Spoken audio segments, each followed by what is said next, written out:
Nakikiramay po ako sa pagkawala ng asawa niyo. Masakit para sa amin ang pagkawala niya. Kailan pala namin makukuha yung mga ipapamana niya sa amin? Ipaprocess pa po namin yun, ma'am. I-update na lang po namin kayo. Sige po, attorney. Sakit ng pagkawala niya.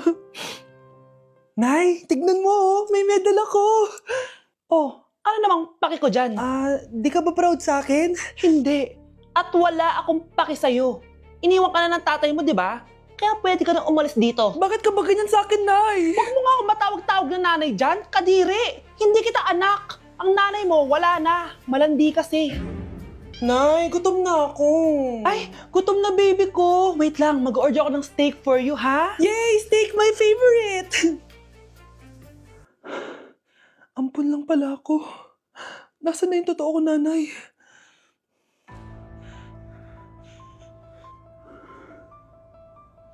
Tulog sila.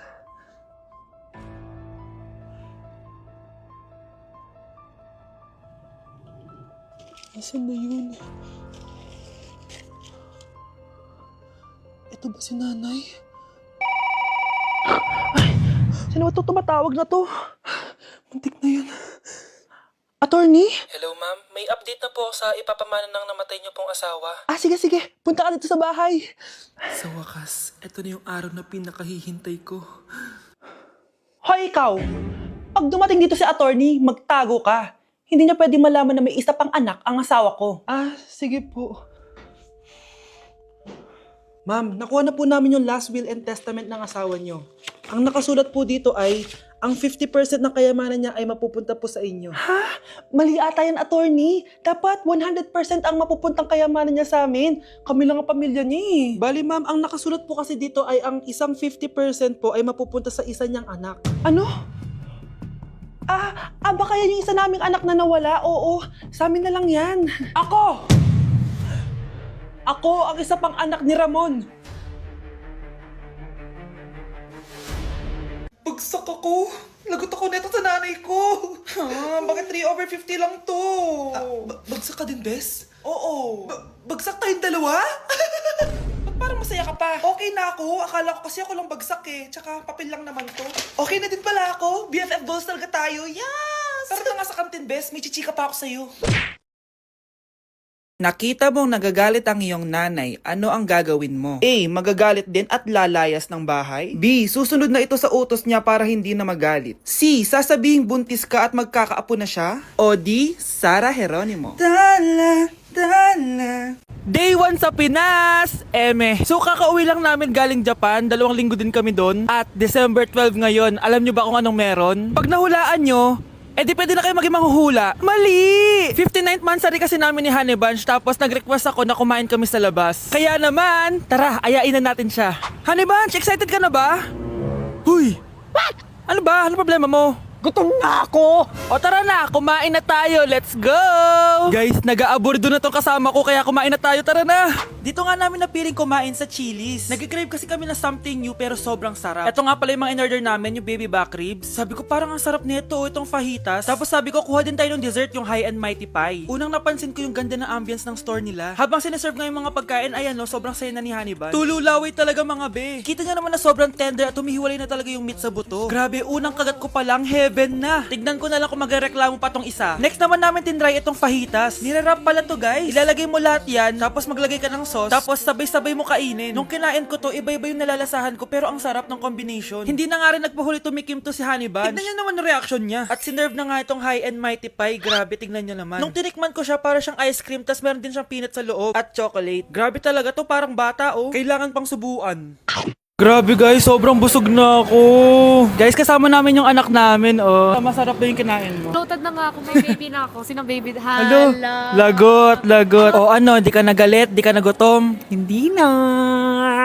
For me, sobrang sarap at babalik-balikan talaga namin ng Chili's. Craving satisfied talaga, kaya kayo, itry nyo na. Orderin nyo na rin yung baby back ribs, fajitas at high mighty pie from Chili's. So yun lang guys, bye! Yak! Ang cheap naman ang uniform nila. Mukhang maasim. Walang class. 2025 na, Android pa din ang cellphone. Kahit siguro Messenger, naglalag dyan. Ang ganda nga ng uniform, ang sasama naman ng ugali. Naka-iPhone ka nga, talo ka pa din naman sa ML. Ipabuhat yarn. Ang baho siguro ng classroom nila, no? Tapos nag-aagawan pa sa electric fan kasi wala naman silang aircon. Feel ko pinapalo sila ng teacher nila kapag nagkakamali sila. Ang boring siguro sa classroom nila. Mas masaya pa rin talaga sa public school, no? Balita ko, mga korap mga magulang niyan. Kaya madaming pera. May araw din kayo, men. Nakatikim na kaya sila ng steak? Feel ko hindi nila afford. Nakatikim na kayo ng pagmamahal sa magulang? Oh, sa pool! How dare you? Isang pitik ko lang, tumba ka na. Pipitik ka pa lang, tumba ka na. Tara na nga. Ayoko talaga sa kanya. Bes, ayan siya oh, yung pet peeve mo. Hi! Panira ng araw. Okay, class, break time muna tayo. Hala, naiwan kayo bakit kong pagkain? Scarlett to, may sobra pa ako. Baka gutom ka na. Talaga? Bibigyan mo ako? Oo, ano ka ba? Gusto ko maging close tayo. Parang bumabait tong pet peeve ko ah. Hala, may quiz pala tayo. Bes, sabay tayo mag-review mamaya ha? Naku, sorry Bes. Kakain kasi kami ng jowa ko mamaya. Di mo ba kaya mag-isa? Ano ba yan? Ako na lang, sabay tayo mag-review. Tsaka, may reviewer din ako dito oh. Ayan na naman siya. Sure ka? Ako talaga yung gusto mo kasabay mag-review? Oo naman, ba't naman hindi? Idol nga kita kasi ang talino mo eh. Sige na nga. Okay class, para sa activity natin today, pili kayo ng partner nyo. Bes, partner tayo ah. Sorry na Bes, partner na kasi kami ng baby loves ko eh. Partner na kami ng baby loves ko eh. Tayo na lang yung partner, Scarlett. Ikaw na naman. Buti ka pa, gusto mo ako makapartner. Ayan, perfect! Partner kayo ng pet peeve mo. Ha? Bes, pet peeve mo pala ako? After mo siraan sa amin yan, BFF na kayo ngayon? Samantha! Samantha, magpapaliwanag ako. Oh, ba't nandito ka? Pet peeve mo ako, di ba? Umalis ka na. Oo, pet peeve kita. Dati. Kasi ang sungit mo sa akin eh. Tapos palagi mo ako iniinis. Alam mo kung bakit? Kasi gusto kita. Ha? Wala, never mind. Samantha! Anak, nakita mo ba yung cellphone ng tatay mo? Nilagay ko dun sa loob ng kabaong niya bago siya ilibing. Ha? Ba't mo naman ginawa yun, anak? May mga importante laman doon. Baka sakaling buhay pa siya para matawagan niya ako. Ay, Diyos ko talaga tong batang to.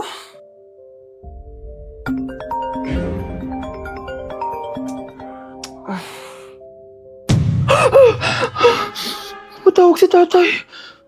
Nay, kailangan natin pumunta sa sementeryo. Tumawag sa akin si tatay. Anak, pwede ba? Wala akong oras makipagbiruan sa'yo. Marami pa akong tatapusin trabaho. Pero Nay, pag di ka pa tumigil, kukunin ko yung cellphone mo. Tay, sumagot ka. Alam kong buhay ka. Sa lahat ng pwede kong makita, ikaw pa talaga. Jessica, tinatawagan ko lang tatay ko. Nababaliw ko na talaga, no? Patay na tatay mo, di ba? Baliw. Hindi, buhay siya. Ito tandaan mo. Kapag hindi ka pa tumigil sa kabaliwan mo, susunod ka na sa tatay mo. Sinabihan akong baliw ni Jessica tapos sinaktan niya ako. Totoo naman, di ba? Nabuhay ka. Anak, nabalitaan mo na ba? Ha? Ang alin, Nay? Patay na si Jessica. Natagpuan siyang walang buhay dyan sa may ilog. Ano? Ay, Diyos ko, kawawang bata. Tay, sumagot ka na please. Ikaw! Ikaw ang pumatay sa anak ko! Ano? Eh, siya nga to ng away sa akin eh. Ikaw ang huli niyang kasama. Tandaan mo to. Isusunod kita sa tatay mo. Tay, hindi ko na alam gagawin ko. Sinisisi ako ng nanay ni Jessica sa pagkamatay ng anak niya. Natatakot ako. Anak, yung nanay ni Jessica. Oh, bakit Nay? Pinatay daw. Binitin sa may puno. Ano? Nakakatakot na dito sa barangay natin, anak. Sinong pumapatay sa kanila? Nay, may tao.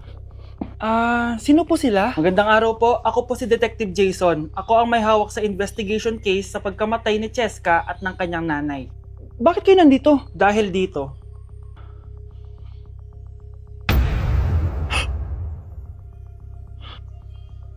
Nay, ikaw pumatay sa kanila? Oo, anak.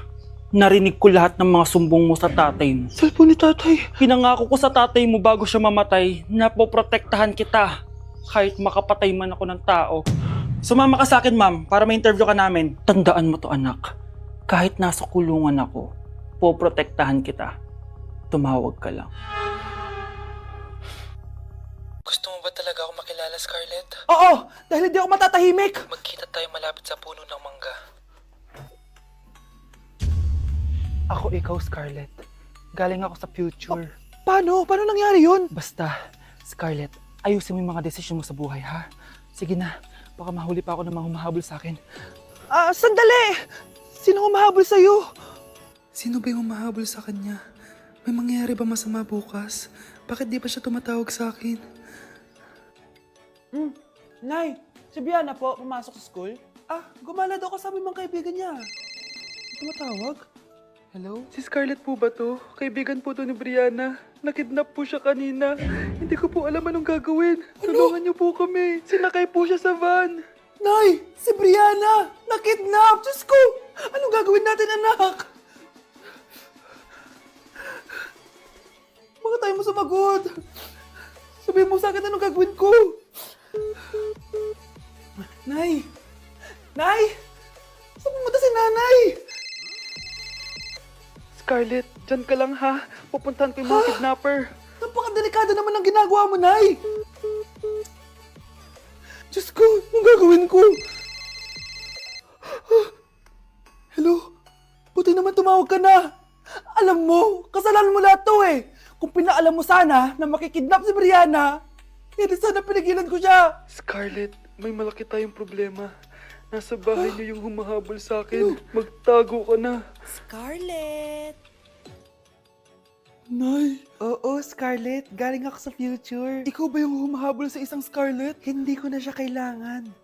Ikaw ang solusyon. Solusyon saan? Dahil sa paulit-ulit na pagbabalik niyo sa nakaraan, lalong lumalala ang sitwasyon namin. Hindi ko maintindihan. Kailangan mo na mamatay! Matagal na dapat kaming patay ni Brianna. Pilit mong binabalikan na nakaraan. Kaya ikaw ang papatayin ko. Nay! Panaginip lang pala lahat yun. Oo anak, okay ka lang? Si ate kasi panay puyat kaya ganyan siya eh. Nay, Brianna, buhay kayo? Oo ate, buhay kami. Anak, sumama ka na sa amin. Sumama ka sa akin.